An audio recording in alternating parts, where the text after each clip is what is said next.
Chers amis, nous venons d'assister à un véritable tour de force. Un tour de force absolument remarquable et magistral. Cyril nous a fait un rapport de synthèse d'une précision, d'une clarté et d'une profondeur que je trouve proprement admirable. Et cela en quelques heures et quelquefois quelques minutes. Et donc, j'estime être votre représentant à tous pour lui dire un grand merci pour ce travail tout à fait extraordinaire. Lui dire un grand merci aussi pour tout ce qui a constitué ce colloque. D'abord son programme. Tu as fait ça avec ton équipe et je pense que les remerciements vont aussi à ton équipe. Mais ce colloque a été très bien bâti. Le programme, avec cette distinction fondamentale que l'on retrouve d'ailleurs chez Macheret à propos des normes, entre l'objet des normes et le sujet des normes, le programme était fondé sur cette dualité. Et ça clarifie beaucoup de choses. Ensuite,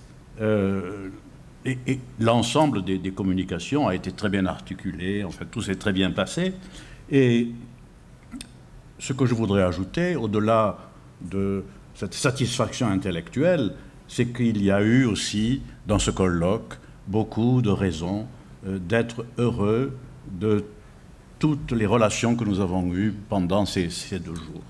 Ce colloque a été celui d'une atmosphère où c'était l'amitié qui se glissait entre nous.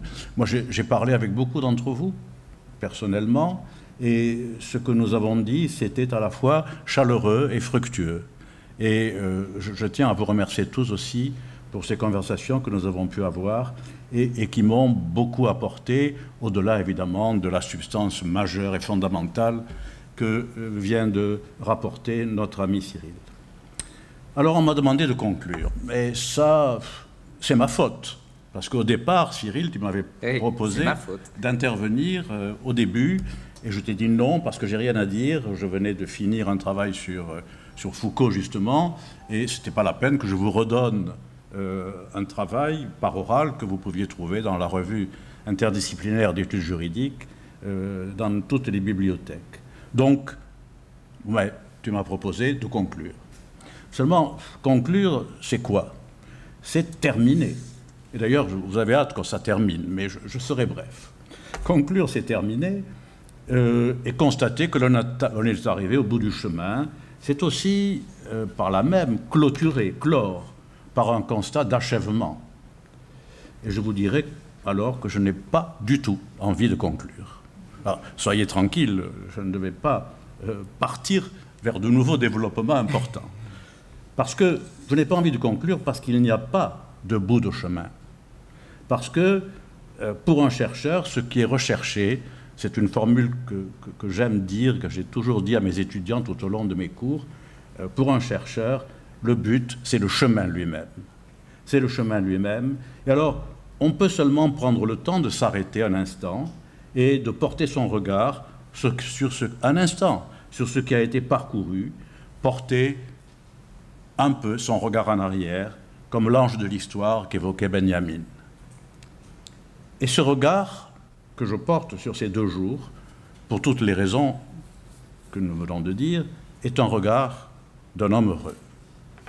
Heureux parce que ce que je vois avec vous tous, c'est le beau paysage, tout simplement, de la réussite. Je viens de dire quel était le très remarquable rapport de synthèse de Cyril, celui que nous venons d'entendre, et cela nous permet de le dire et de nous en réjouir. Alors, très brièvement, ce que je constate, c'est que l'ensemble des interventions a constitué une véritable richesse, et chacune a ouvert des perspectives nouvelles et fructueuses.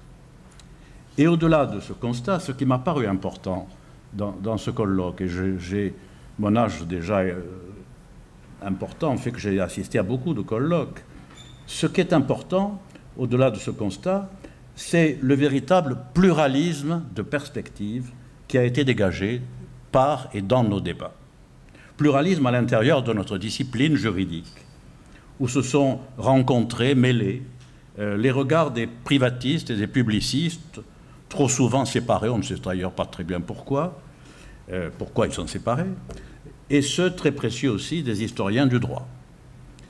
Et au-delà encore, les ouvertures qui ont été réalisées par toutes les interventions, toutes les questions, toutes les réflexions, ouvertures sur la science politique, l'économie, la sociologie, les sciences humaines ou sociales en général, avec ce point d'orgue essentiel, pour moi en tout cas, qu'est la philosophie.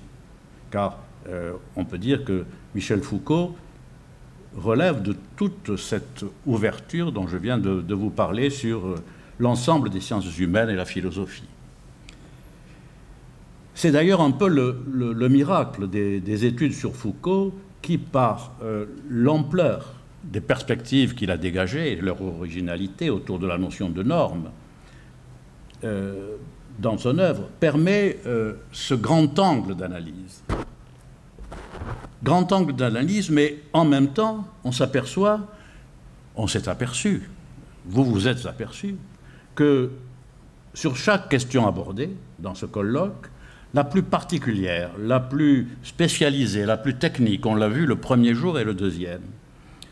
Pour ces questions-là, c'est un terme qu'on a souvent employé, la boîte à outils de Foucault permet de mieux comprendre, d'ouvrir de nouveaux regards, de faire jaillir la relation entre la profondeur de la connaissance spécialisée et technique et l'ampleur de la réflexion à portée générale.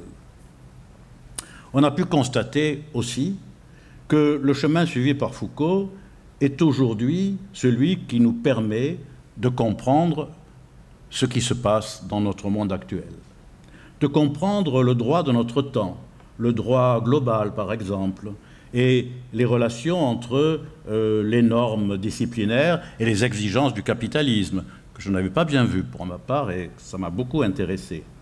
Et puis de comprendre aussi, comme on l'a vu tout à l'heure, d'une manière un peu glaçante, la cruauté du management à travers un certain nombre de dispositifs, et j'emploie le terme à dessein, qui ne sont pas toujours des normes, mais qui sont très souvent normés.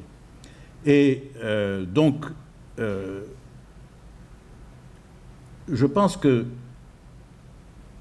Foucault nous permet, finalement, autour de cette notion de norme, de comprendre ce que j'appelle, c'est une formule facile, mais on est en fin de journée et vous avez hâte que ça s'arrête, le labyrinthe de notre monde actuel. Mais il y a des labyrinthes dans notre monde actuel et on a peine parfois à y cheminer, mais il y a aussi notre labyrinthe intérieur. Notre labyrinthe intérieur qui est encore plus secret, encore plus problématique, et Foucault, comme on l'a vu le deuxième jour, enfin aujourd'hui, donc, Foucault nous aide à... Il est un peu le fil d'Ariane qui nous permet d'éviter d'être dévorés peut-être au centre de ce labyrinthe. Je voudrais juste prendre un seul exemple, sans abuser de votre patience, qui se rapporte à ce qui a été au départ ma spécialité, dont je me suis largement évadé, mais pas tout à fait. C'est que, par exemple, les notions foucaldiennes de pouvoir pastoral, comme on l'a vu, de population, nous en avons parlé, opposé à l'abstraction du peuple, de dispositifs de sécurité, ça on n'en a pas trop parlé, mais c'est important, parce que la notion de sécurité est liée à cette nouvelle perspective, et de gouvernementalité, la gouvernementalité étant une orientation vers la population en utilisant des dispositifs de sécurité. Tout cela permet de mieux comprendre les enjeux actuels d'une notion qui est centrale pour notre droit administratif, mais pas seulement, et pour nous tous, qui est ce qu'on appelle, même en dehors de la spécialité des publicistes, le service public. Le service public dont on perçoit, grâce à Foucault, qu'il est enfermé dans un véritable dilemme. D'un côté, le service public est une chose qui permet de répondre aux besoins d'une population, et pas seulement d'un peuple abstrait, d'une population qui a des attentes, des besoins, des désirs, des rognes, des colères, bon, on verra ça demain, donc, le gouvernement, et non pas l'État, le gouvernement des vivants, qui était l'un des derniers cours au Collège de France de Foucault. Ça, c'est l'aspect positif. Le service public, cela veut dire le service pour la vie des gens, tout simplement. Mais en même temps, lorsque le gouvernement s'occupe de nous, veille sur notre santé, sur nos demandes sociales, sur notre transport, sur beaucoup d'autres choses, il y a permanent un risque d'intrusion. Un risque permanent d'intrusion, et il se mêle de notre vie.